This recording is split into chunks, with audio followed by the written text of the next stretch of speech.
Kasi papa. Pa, nadara si Juno?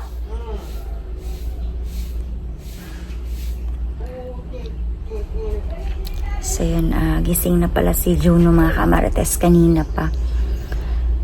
So ako mga kamarites, andito lang tayo sa kwarto, hindi ako lumabas. So yun,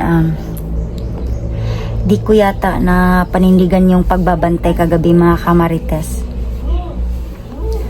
So yun, may nag-comment sa atin dito na supporters mga kamarites. Sinabi niya na makakapagbantay ba daw ako sa paligid. So hindi natin nabantayan kagabi.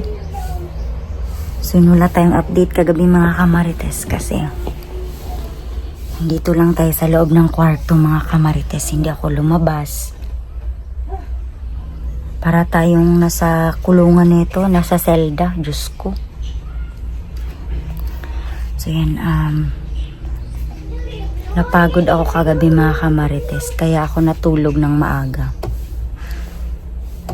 Yun, na-break po natin yung promise kagabi mga kamarites na magbantay. Paano ba naman yun mga kamarites? Sino ba yung hindi makatulog ng alas 10? Kasi panay yung iyak ni Juno kagabi. Nag-wild siya ba? Ay, Diyos ko. Nakakapagod kasi. Si Juno, iyak ng iyak. Hinahanap niya yung papa niya.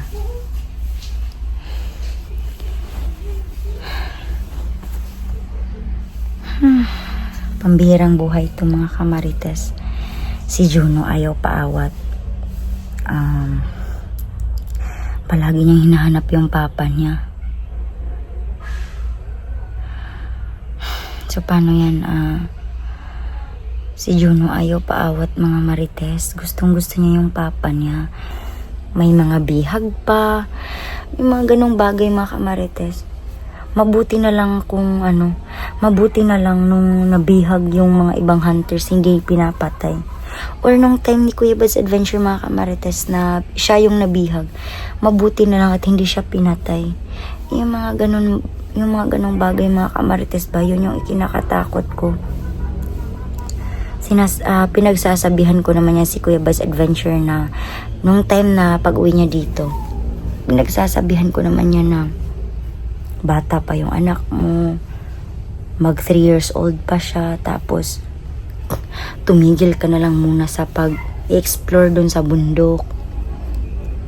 Pero ayaw niya talaga makinig mga kamarites. Mas gusto niya talaga na tumulong dun sa mga ibang hunters na nabihag, which is good naman. Pinagsabihan ko lang naman siya. Pero mas gustuhin talaga niya na tumulong sa kapwa niya hunters. So yun, saludo po ako sa'yo, Kuya Bad's Adventures.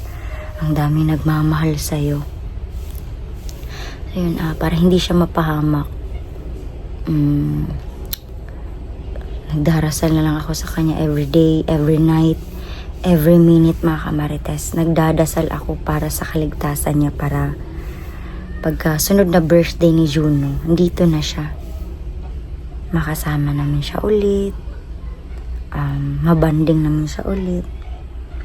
Kasi parang mabanding namin si Kuya Bad's Adventure mga once in a blue moon lang talaga mga kamarites. Minsan wala, minsan hindi, minsan oo. Tapos hindi pa namin siya makontak. So yun, napakapangit ng sitwasyon ngayon mga kamarites. Walang kasiyahan sa pamilya namin mga kamarites. Yun lang talaga yung masasabi ko. Kasi katulad nito ngayon, kailangan na kailangan siya ni Juno. Kailangan ko siya dito kasi hinahanap siya ng anak niya, pero wala siya dito. Pero iniintindi ko naman kasi yun yung trabaho niya. Yun yung mission niya. So, sa mga solid na supporters dyan ni Kuya Bad's Adventure mga kamarites, magdasal tayo para sa kaligtasan ni Kuya Bad's Adventure at saka sa lahat ng mga hunters na nandun sa bundok. Ayun,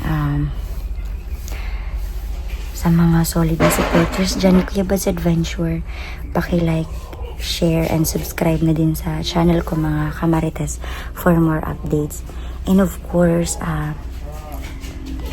pakitulungan naman tayo na maabot ni Kuya Baz Adventure yung 300k subscribers mga kamarites. Yun. So, maraming salamat mga kamarites sa patuloy na pagsuporta nyo kay Kuya Baz Adventure mga kamarites. And God bless. Babalik ako mamaya mga kamarites for more updates. So, for now, magbababay muna tayo. And thank you so much mga kamarites.